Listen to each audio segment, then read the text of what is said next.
All right, let's get on to our questions, shall we? We got a question from Corey, and I got to thank Corey because Corey let us know that he doesn't want medical advice. He's working with a doctor and a therapist. Do you have any suggestions on how to modify, regress kettlebell presses in a way that puts less strain on the AC joint and surrounding tissues? I was diagnosed with arthritis by my orthopedic doctor in my right shoulder last year, and I've had to modify my training. Here's the interesting thing. I actually have some advice for you, some good advice. But he gave me no restrictions other than modify load and movements when needed.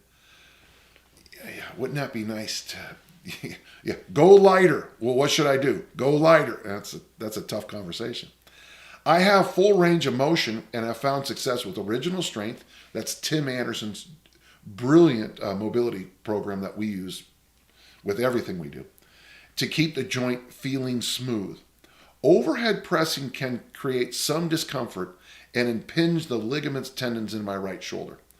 I have experimented with lighter loads, but are there movement adjustments that you would recommend to try? Well, first, I want you to do something opposite.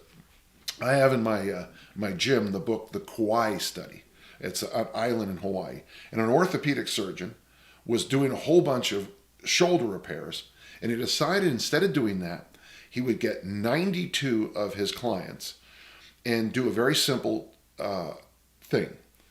One person dropped out, but of the 91, all of them had improvement in their shoulders. Many of them who were slated for surgery didn't have to get surgery. And Corey, here's what they did. They hanged. Okay? Hung. I got to be careful about that. I don't want you to think the wrong one here. All they did was hang. Here's the interesting, Corey. In 2017, as like an idiot, I hurt my left shoulder getting ready for the state weightlifting championships. It was a stupid thing, but it happened. And so for about a year, I was getting more and more concerned about my left shoulder never coming around. My friend Dan Martin told me about this book.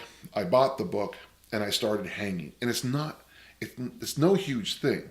One of my workouts now, I do one pull-up, I hang for 15 seconds. I do another pull-up and hang.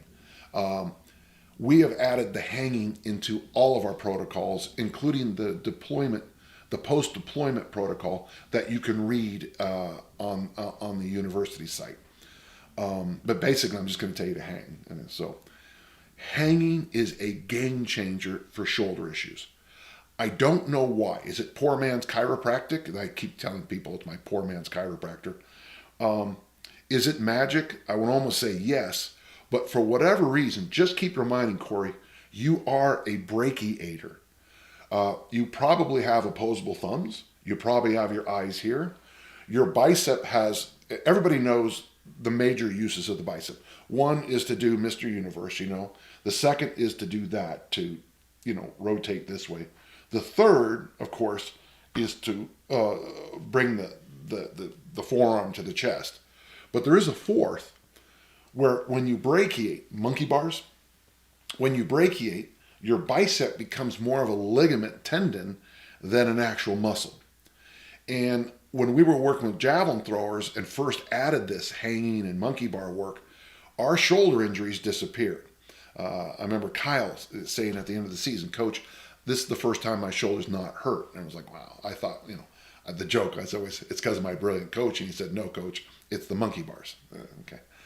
So what I'm going to do first for you is I want you to think about hanging in your, I would say 3 to 5 days a week. Build up to it. I know that the one guy online recommends 7 minutes of hanging a day in total. That's a lot, but that would be a nice goal long term. I would first, if I were you, try to hang for 30 seconds at once, slide that up to a minute. Once you get to about a minute, Corey, I want you to get back to me on this and let me know if there's been any improvement. When it comes to the kettlebell movements, the best thing I can tell you is this. I want you to go to single arm, so one arm at a time. And what I especially want you to think about when you're doing this is I want you to use your It's your right shoulder. So I want you to be, every single rep on your right shoulder has to be perfect. I would even recommend half kneeling. So if it's your right, so if the weight's in your right hand, I want your right knee on the ground. And then that way, make sure your left big toe is pushing down on the ground as hard as you can. Make sure you're feeling those hip flexors stretch. Squeeze your glutes as tight as you can. And really, and what that's going to do is restrict your load a little bit, but it's also going to make sure every rep you are stacked up and down. I would also consider, if your left shoulder is feeling good, don't be afraid to push the reps on the left side, because remember, the body is one piece. So all the magic, all the hormones and all the protein and the amino acids that are working here are going to be swimming all over the body and helping you out. Corey, I do want you to get back to me after that. You try that hanging protocol for a little bit and let me know if that's helping or hurting. I wouldn't mind if you went to Amazon and bought the book, The Kauai Study, and read it yourself and maybe even give it to your doctor to look over. Thank you so much. It's a good question. And hanging, half kneeling presses, strict as you can. Okay? Thank you.